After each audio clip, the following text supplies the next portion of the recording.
together. We're working hard to deliver results to you, and I'll be followed by Nicole Gleason, who's the Public Works Director, and I'm just, again, so proud of the citizens of Davenport, neighbors and community members, and our partners in all this, working together to help solve, again, another unprecedented event that's happened to Davenport. So, Nicole, if you'd, Public Works Director, be kind enough to give some thoughts.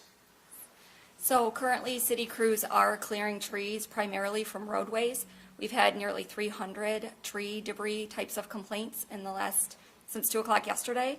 So once those roadways are clear, we will have crews focused on picking up that tree debris from the right-of-way area.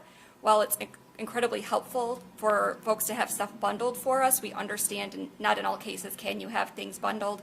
If the tree debris is in the right-of-way, we will be around to get it. We're just making regular routes through the neighborhoods right now. So if you do have smaller debris as well, you're welcome to place them in your yard waste bag. That will be a free of charge pickup here for the next couple weeks to help facilitate getting that tree debris out of the neighborhoods. So we do appreciate your patience. It will take several weeks to get to all of this, and we do have full crews out. Garbage was delayed by 1 day today, so if your garbage was today, it will be tomorrow, and et cetera for the rest of the week, and crews will be working on Saturday. And we have heard that the lines at our compost facility are extremely long. So if you prefer to either wait to come to compost, or if you want to leave your tree debris in your right-of-way, it might make things easier right now. So thank you very much. Thank you, Nicole. And now we'll have Ben Keith from MidAmerican to update you on what they're doing. And again, we've been in constant communication with them, and they've been a great partner in working with us. Ben. Thanks. So the storm system that rolled across Iowa and into Illinois was one of the worst we've seen at MidAmerican Energy. The 100-mile-per-hour winds left a widespread path of damage in its wake, leaving approximately 275,000 customers out. All of our crews are on the job. They're working 24/7 to restore service as quickly as possible. However, because of the types of damages, the trees, from the western to the eastern border of Iowa all the way into Illinois, restoration will be a multi-day process. Additional crews from neighboring utilities have been called in. We already have help from Kansas, Nebraska, Colorado, and Missouri, with more help on the way. Our crews and others who are assisting with restoration out on the East Coast are on their way back home to join the folks that are on the ground here. Because we are still assessing that damage and bringing in additional crews, we can't yet provide a more specific estimated time of restoration, but we can assure you that we are doing everything we can to repair the system and get it back to normal as fast as possible. Nobody wants the power on more than MidAmerican. We appreciate your patience, especially our customers, and thank you as we work through this event. Thank you, Ben and Nicole. And if somebody has a couple questions, especially for them, we're happy to take this. Yes, sir. Were there any reported injuries, casualties related to the storm?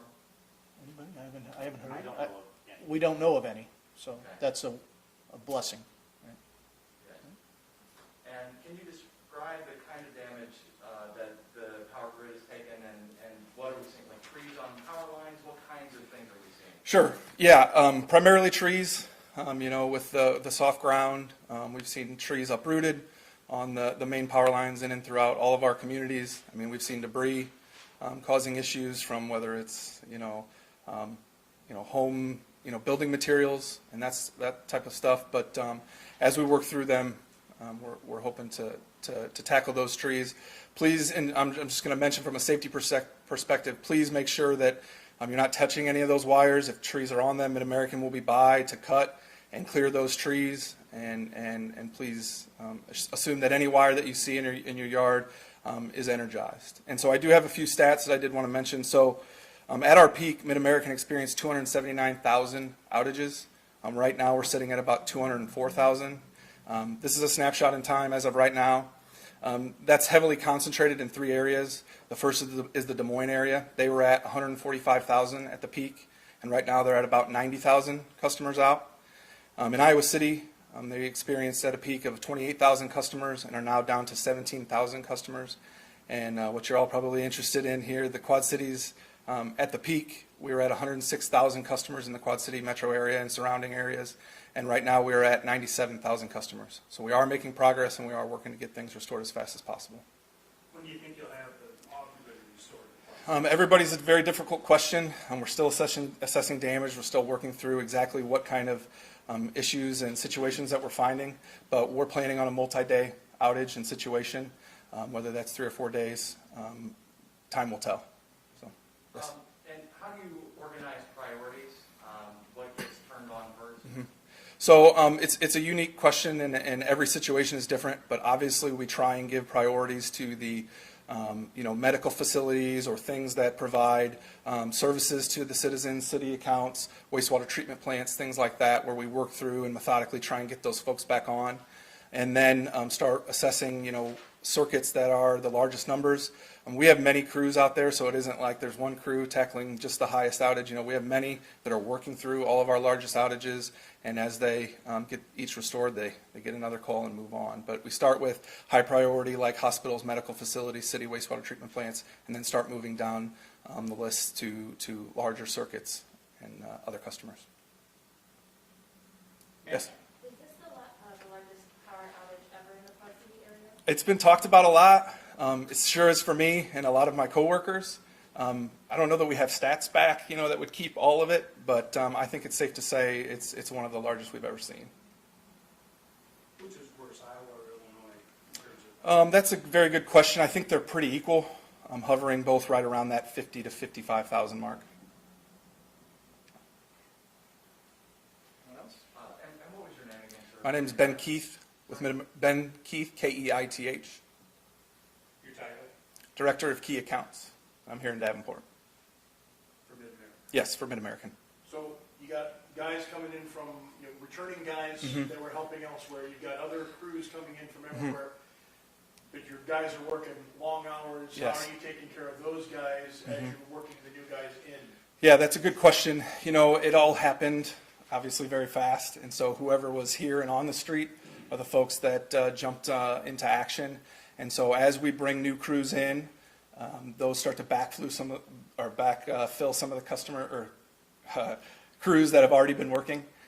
But really, once you get into a rhythm, we have a set schedule. It's not something uncommon for our line workers and other associated electrical workers, and even some of our gas team that are out there ensuring that things are safe. And so it isn't an uncommon situation for them. It is a difficult one, but they're doing awesome, as they always do, as we work through the situation. How many workers were out east? I believe the number was between 30 and 40, perhaps even maybe a few more. But those were spread out across our entire service area, so it wasn't like those were all from the Quad Cities or all from Des Moines or wherever, so we try and spread that love. And I think most importantly, prior to about noon yesterday, and maybe even a little sooner for the western part of our state, this kind of jumped up very quickly. And so when other people ask us for help, we want to make sure and help them when we can, just like we are in the situation that we're here now. We're asking all of our neighbors in the Midwest to help as well. And do you know roughly how many are here in the area now? I do not. They're coming in. I mean, they're, from discussions we've had earlier today, the amount of resources coming in from across the region is in the hundreds. And so hoping to even get higher than that, so to try and get this knocked out. Were you able to kind of get your ducks in a row, if you will, considering again, you look at the radar and hear the big red blob walking its way across the state of Iowa? Yeah, when it hit Des Moines, we were here in the Quad Cities, made aware of it, and so we started making plans here on the eastern side of the state to get ready and make sure folks were gassed up in the trucks and had material ready and things like that to ensure we were able to hit the ground running. But you really don't know what you have until it hits you. And so, and I would even say we probably got a little bit ready in Des Moines after it hit the western side of the state. We did experience some minor outages out there, or some smaller outages. Thank you.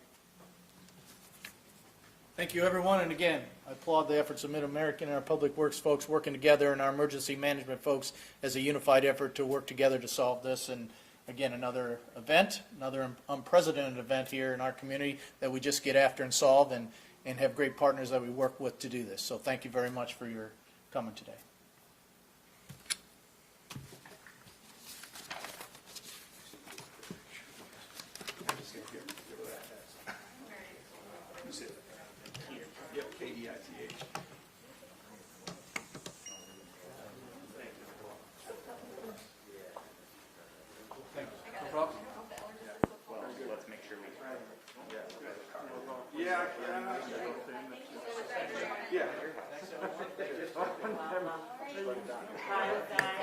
I'll help you move some of those branches too. That's all I charge is, you go around, you have to move the branches a little closer to the burn pile.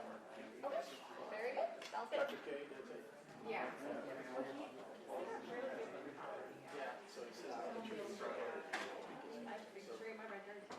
No power in my house, but. So I asked Scott. All right, cool. All right, I'll see you later.